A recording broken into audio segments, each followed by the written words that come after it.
Salam alaikum, Azul Fillaoun, bonjour.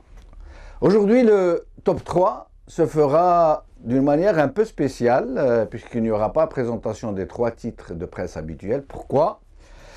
Parce qu'il n'y a pas de titre de presse sur l'événement que je vais vous présenter aujourd'hui. La presse n'a pas estimé nécessaire ni utile de parler du 3e anniversaire d'Al Magharibiya que nous avons fêté hier. Et donc il n'y aura pas de titre de presse. Al Magharibiya a donc fêté son 3e anniversaire hier, une cérémonie toute simple où nous n'avons malheureusement pas pu convier tous les amis, les partenaires, nos interlocuteurs, ceux parmi les hommes politiques qui interviennent souvent dans nos émissions. Dans de brèves allocutions de circonstances, hier, les dirigeants de la chaîne ont parlé du parcours de cette chaîne, des principales étapes qui ont jalonné son évolution. Ils n'ont pas été peu fiers, en tout bien, tout honneur, de se féliciter de la position actuelle d'Al Magharibiya dans le champ médiatique actuel. Ce n'est pas rien, en effet, d'être le number one, comme on dit, loin devant le 2e, qui est pourtant une chaîne internationale de très grande envergure et qui dispose de moyens faramineux sans aucune mesure avec Al Magharibiya. Al Magharibiya est devenue en effet la chaîne de télévision la plus populaire en Algérie, de plus en plus suivie au Maroc et en Tunisie, en France et dans tous les pays où vit la diaspora maghrébine. Mais ce succès et cet engouement pour Al Magharibiya n'est pas le fruit du hasard, loin s'en faut. Il n'a été possible que parce qu'il a été porté par la vision et le désintéressement de ses dirigeants, par l'abnégation de ses journalistes, dont une grosse majorité a appris le métier en marchant, sur Al Magharibiya même. Pour parler de ma propre expérience, si on m'avait dit, il y a seulement une année, si on m'avait dit à moi, l'homme de gauche, que je ferais partie de ces journalistes, si on m'avait dit que cette chaîne, qui avait une connotation salafiste très marquée, une étiquette qui lui avait été collée par les éradicateurs et consorts, en plus d'autres encore plus féroces, si on m'avait dit que les dirigeants de la chaîne accepteraient toutes mes conditions, je ne l'aurais pas cru moi-même. Mais puisque nous en parlons, et puisque nous avons pris la saine habitude de nous exprimer de la façon la plus sincère qui soit avec nos téléspectateurs, je vais vous parler un peu de ces conditions que j'ai posées à Al Magharibiya avant de commencer à y travailler, et des conditions que je pensais sincèrement irréalisables, inacceptables. J'avais donc dit aux dirigeants de cette chaîne que je n'étais pas un islamiste, et même que je considérais l'islamisme comme une impasse politique. Mais par contre, que je lui reconnaissais le droit à l'expression politique, que je reconnaissais que l'interruption du processus électoral a été une violence contre la volonté populaire. J'avais dit que la ligne de mes émissions devait être libre, ainsi que le choix et l'angle d'attaque de mes émissions et de mes invités, que ceux-ci auraient toute liberté d'exprimer leur avis et leurs opinions, sans aucune bride ni frein. Dans le même temps que je posais ces conditions, je savais pertinemment, puisque le journaliste que j'étais avait eu le loisir de savoir dans les faits ce qu'était la liberté d'expression, je savais donc qu'aucune chaîne de télévision, ni aucun autre média, y compris dans les pays dits démocratiques, ne pouvait accepter de tels critères. C'est impossible. Aucun média, avec toute la confiance qu'il peut avoir dans ses journalistes, ne peut ainsi leur laisser toute latitude pour traiter de sujets aussi brûlants, aussi délicats, aussi sensibles que ceux que je présente dans mes émissions. Pourtant, c'est ce qui s'est passé. Mon recrutement s'est fait à la mode de nos valeurs. J'ai été reçu en frère aîné. On m'a dit, dans le blanc des yeux, qu'on me faisait confiance et que personne ne me ferait de quelconques injonctions. Aujourd'hui, après plusieurs mois de présence à Al-Magharibia, je crois pouvoir dire, et mes émissions sont là, encore consultables, pour étayer ce que j'affirme, que jamais je n'ai eu une si grande latitude durant toute ma carrière, ainsi que mes invités, pour exprimer et traiter dans une totale liberté les sujets que j'ai abordés. Voilà, je voulais dire cela, je voulais exprimer ma gratitude à Al-Magharibia qui m'a permis et qui a permis à de nombreux acteurs politiques de s'exprimer librement et fortement, chacun dans ses propres ancrages, chacun dans ses propres convictions. La liberté de la presse, c'est cela. La liberté de la presse, je l'ai rencontrée à Al-Magharibia. Nous allons commencer à vous présenter une courte vidéo sur le parcours d'Al-Magharibia. Vidéo, s'il vous plaît.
Alors aujourd'hui, j'ai plaisir à accueillir sur le plateau M. Adel Selmi, tunisien, qui est venu célébrer avec nous donc, cet événement.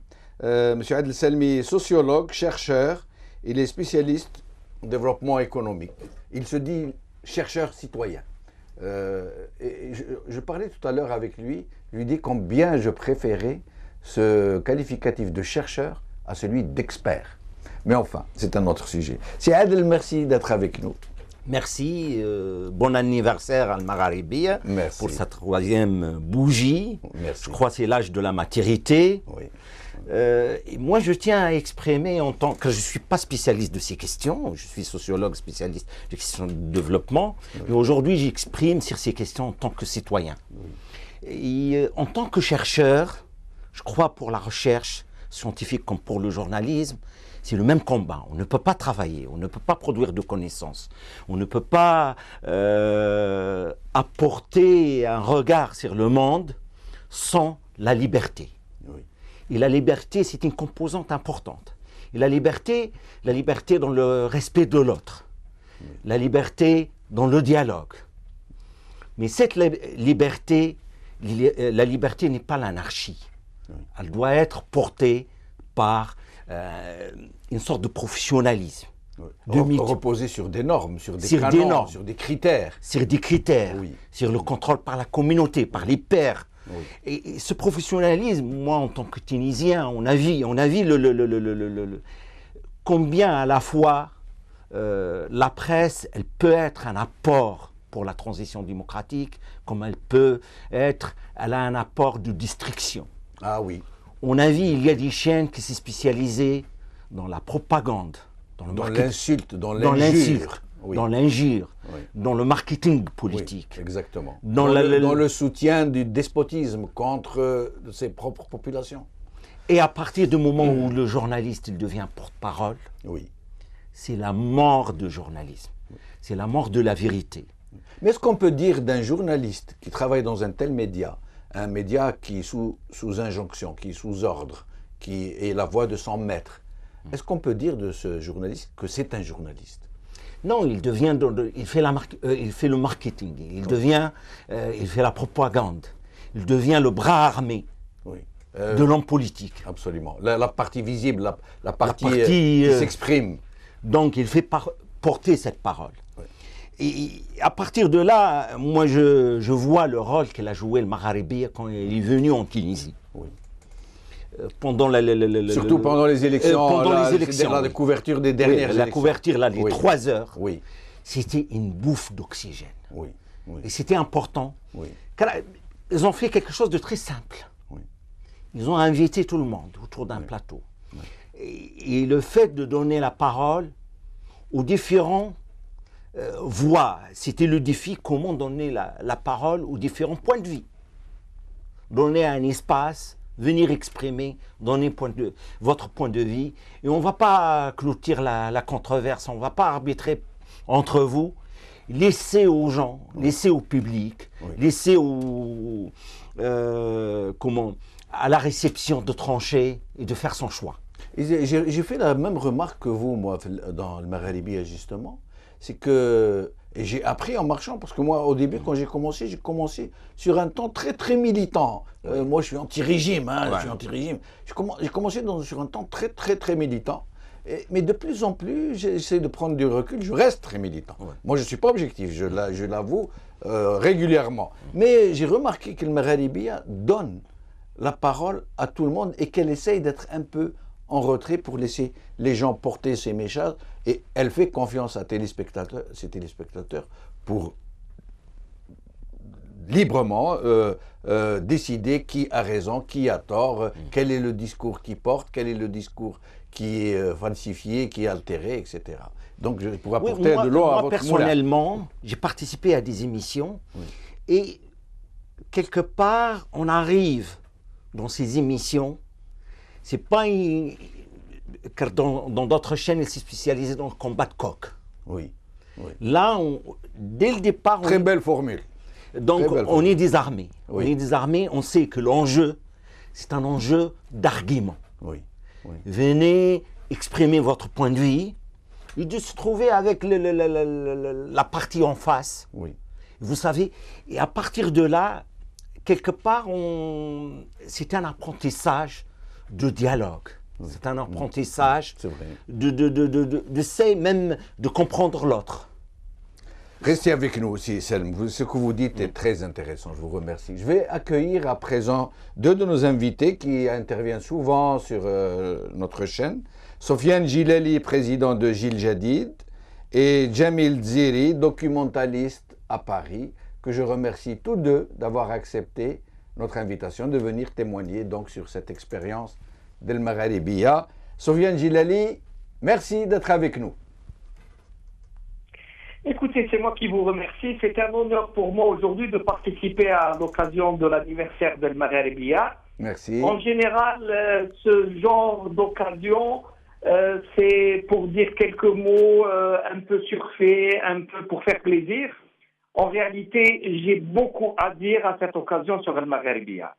Tout d'abord, laissez-moi vous dire que de l'Algérie profonde, d'Adrar exactement, je lève mon verre de thé qui est très bon à Adrar, comme vous le savez.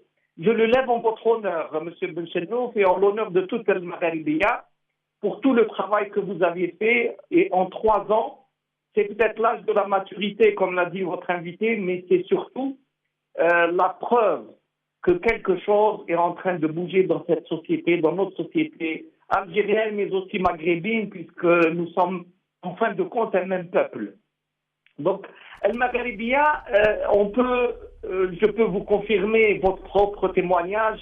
Je témoigne aussi que j'ai toujours parlé avec l'entière liberté et j'ai assumé totalement mes propos et sans jamais avoir subi aucune censure, autant avec vous, M. Benchenouf, qu'avec Othman ou avec Jamaldine Talbi dans les émissions en arabe, Al-Hadith et toutes autres émissions à laquelle j'ai toujours eu le grand plaisir à y être associé. Donc c'est la vérité, mais il y a une leçon à tirer de cela. D'abord, vous aviez démenti de façon magistrale les gens pessimistes qui disaient que les Algériens en particulier, et peut-être un peu plus les peuples arabes, étaient complètement démotivés, ne s'intéressaient pas à la politique, avaient coupé tout sens des responsabilités, etc. Tout simplement en démontrant que les Algériens vous suivent pas à pas, qu'ils vous écoutent, et je le confirme, là où je vais à l'intérieur du pays, les gens sont devenus pratiquement addicts à El Magharibiya. Ça signifie que les gens veulent de la politique, veulent comprendre ce qui se passe dans le pays, veulent réfléchir. Mais ils ne voulaient plus s'adresser aux autres médias parce qu'ils n'avaient plus confiance. À partir du moment où, avec votre sincérité, avec si peu de moyens pourtant, mais avec cette sincérité-là, vous avez renoué un fil qui est essentiel dans notre domaine, c'est ce fil de la confiance, que les Algériens retendent de l'oreille et écoutent pour essayer de comprendre. Ils savent que les interlocuteurs, ceux qui interviennent sur El Magharibiya, parce que les animateurs derrière sont sincères, qu'ils éprouvent un véritable sentiment de patriotisme, qu'ils veulent faire quelque chose pour le pays et qu'ils assument totalement cette liberté dans un grand esprit de responsabilité. Comme le disait aussi votre invité sociologue, la liberté est essentielle et fondatrice dans l'évolution des mœurs, dans l'évolution pour aller vers la modernité, pour la maîtrise de l'avenir, etc. Mais cette liberté doit être encadrée par un sentiment propre, qui est le sentiment de responsabilité. Et il fonctionne comme paire inséparable, indissociable. Le sentiment de responsabilité ne peut pas exister sans le sentiment de liberté et vice-versa. Et ça fait votre grandeur. Parce que la responsabilité n'est surtout pas venir répondre aux injonctions. C'est tout le contraire. La responsabilité, c'est assumer sa liberté dans la limite de la liberté de tous les autres, dans le respect réel et non pas fin de tous.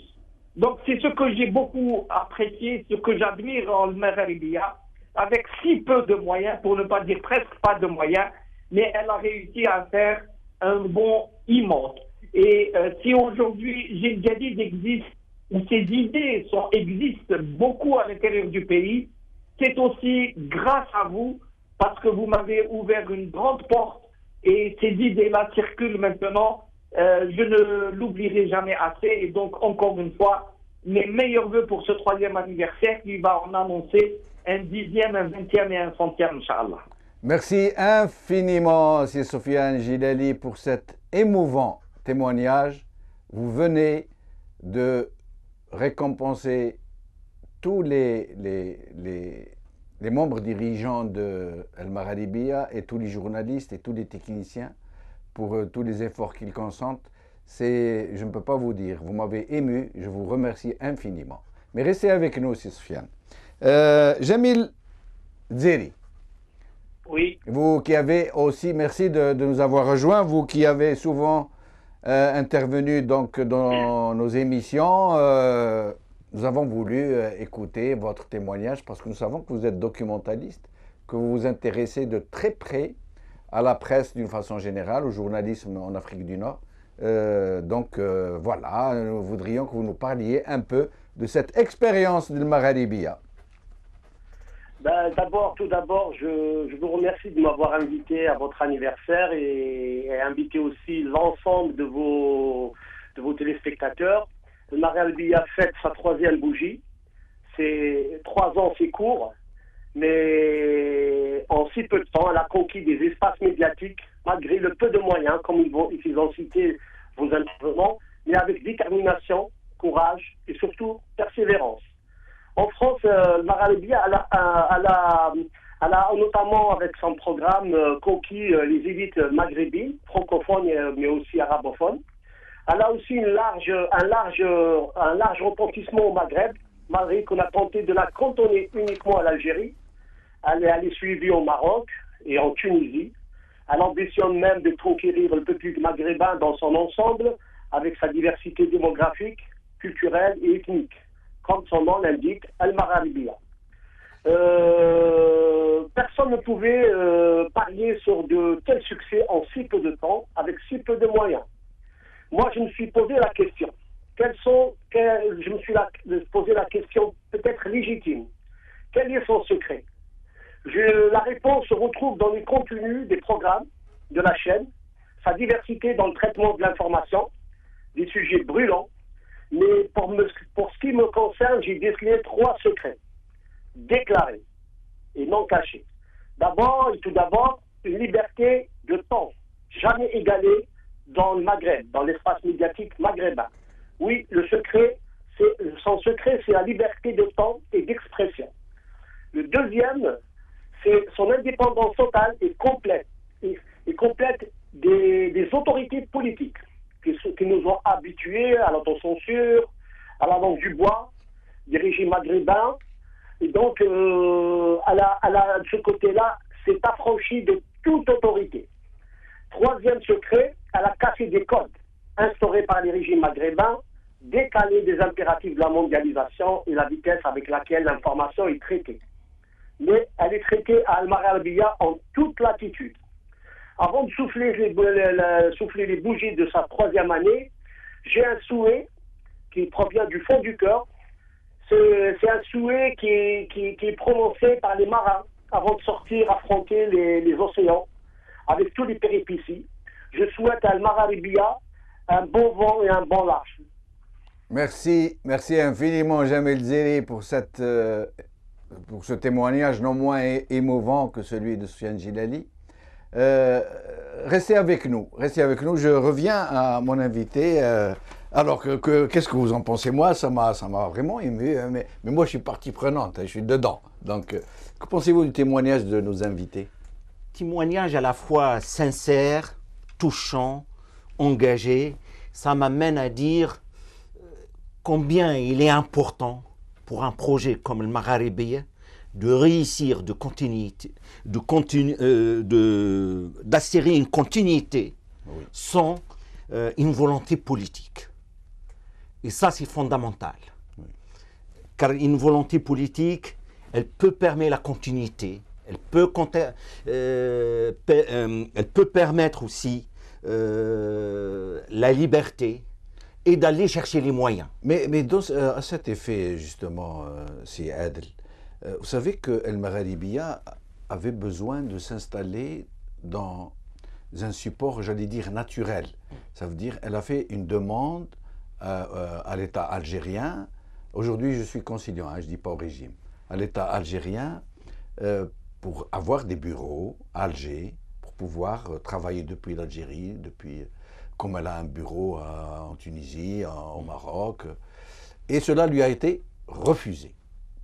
Cela lui a été refusé. Alors que d'autres chaînes qui ne pratiquent que l'injure, comme vous avez dit tout à l'heure, et l'invective, en pignon sur rue à Alger. Comment envisagez-vous l'apport de la volonté politique dans notre développement à venir, à partir du moment que l'État algérien nous refuse le droit d'exister sur notre sol? Dans le contexte actuel, moi je dis heureusement ils ont refusé. Car s'ils ont accepté, ça sera le début de la domestication.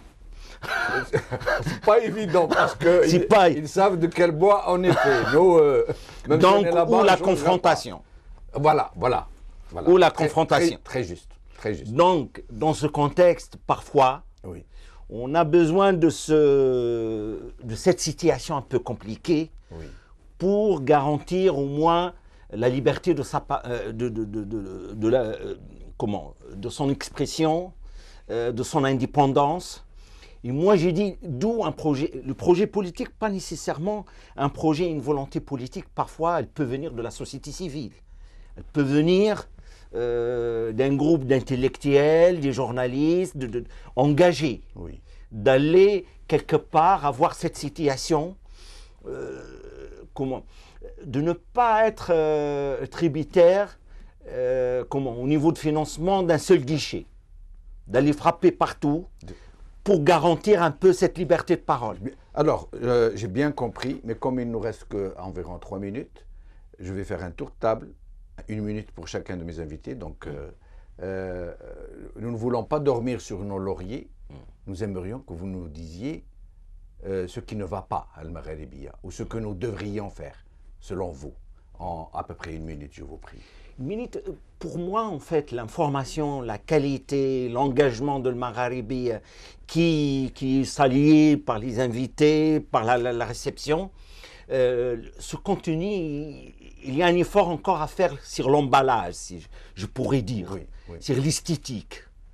Et là, c'est important.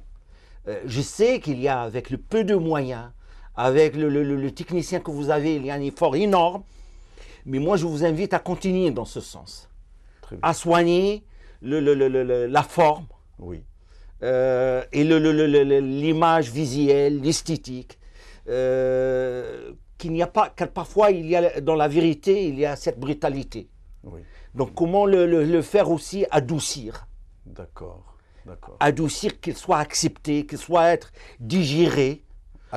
Atténuer un peu notre discours, le rendre plus voilà, l'enrobé de chocolat. Voilà, si je peux dire. Dans le bonheur. Dans le bonheur. Merci beaucoup, Siad El Selmi. Soufiane Djilali, si vous deviez nous donner un conseil, si vous deviez nous faire une remarque sur nos défauts éventuels, j'aimerais qu'on le rappelle, parce que c'est très important. Sinon, Jamil Zeri. Allô? Jamil, si vous deviez nous faire une remarque, si vous deviez nous dire ce qui ne va pas chez nous, ce qu'on pourrait corriger éventuellement, c'est très important pour nous que nos téléspectateurs, que nos amis, que nos invités nous disent ce qui ne marche pas pour que nous puissions nous améliorer. Oui, effectivement, comme dit l'adage populaire maghrébin, mangez ce que vous voulez, mais habillez-vous comme les gens le veulent. Effectivement, le Maghribiyya c'est une aventure qui a pris une ampleur considérable. Il y a beaucoup de choses à améliorer, notamment sur le plan technique, mais aussi il faut aussi avoir le courage d'ambitionner des projets maghrébins. Parce que vous avez inoculé un produit dans le corps maghrébin qui c'est ce qu'on appelle la liberté d'expression et que nous ne sommes pas habitués à avoir cette liberté de temps. Eh ben il faut concevoir des projets malgré les peu de moyens, des projets à l'échelle maghrébine, parce qu'on va aller vers de la constitution des grands ensembles dans le monde.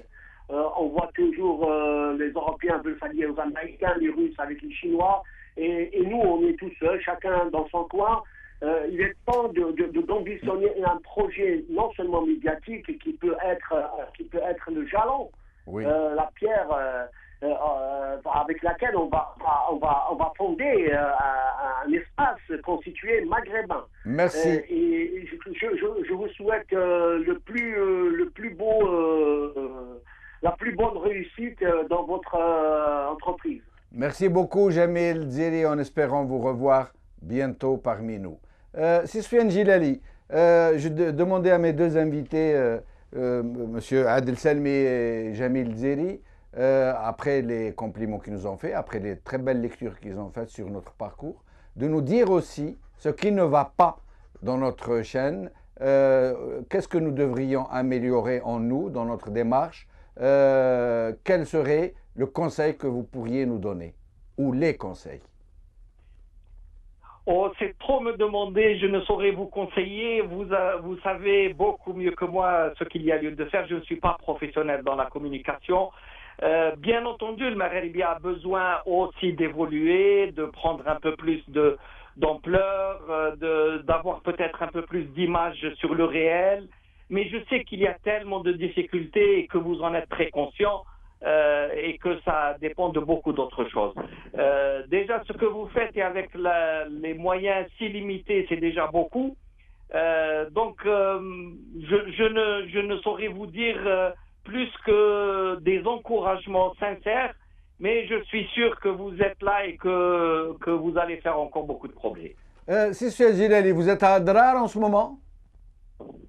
Je suis à Adrar et si vous me permettez, puisque c'est dans le cadre de cette liberté d'expression dont on dispose, de dire juste un petit mot, puisqu'hier j'étais avec nos frères concitoyens de Ain Salah et je voudrais porter un peu leur message. Ah ben, je vous en prie, faites. Maintenant, voilà, merci. Depuis plusieurs jours, ils sont sur la place publique pour défendre non pas des intérêts de personnes ni de castes, mais des intérêts de toute l'Algérie. Ils sont contre l'exploitation des gaz du schiste qui sont une menace terrible pour eux-mêmes et donc pour le pays. Ils veulent défendre la nappe aquifère, la nappe albienne, ils veulent défendre leur environnement, mais malheureusement le pouvoir ne les entend pas, ne veut pas les écouter. Donc hier, comme je leur avais promis, j'étais avec eux durant la journée. J'ai vu Ain Salah dans quel état se trouve cette ville, que peut-être beaucoup d'Algériens, sinon tous les Algériens connaissent de nom, mais lorsque vous connaissez, vous palpez la réalité, elle est autrement plus triste. Soufiane Jilali. Une petite ville. Oui. Soufiane Jilali. D'abord, je vous prie de transmettre à nos compatriotes d'Adrar, de Ain Salah, de tout le Sahara algérien, notre vive sympathie, notre soutien. Nous serons avec eux à leur côté jusqu'à ce qu'ils obtiennent satisfaction. Et par la même occasion, je vous lance désormais à vous une invitation. Dès que vous serez rentrés, nous organiserons, vous et moi, une émission, Inch'Allah, sur cette histoire de gaz de schiste. Donc, je vous prie de le faire savoir à nos concitoyens du Sahara et merci infiniment. Merci beaucoup et à très bientôt, Inch'Allah. Merci. En tout cas, avec grand plaisir. Merci. Je vais laisser le dernier mot à Adel Salmi, mais très brièvement. Quelques mots. Je vous en prie. Encore félicitations et il faut aller vers le projet de Maghreb. Comme ça, c'est notre ancrage, c'est notre avenir. Très bien. C'est notre existence qui est tributaire. Ça fait partie de nos projets. Merci beaucoup, c'est Adel. Cette émission est terminée. Je vous remercie de l'avoir suivie. Qawala khair, bislama, salam alaikum.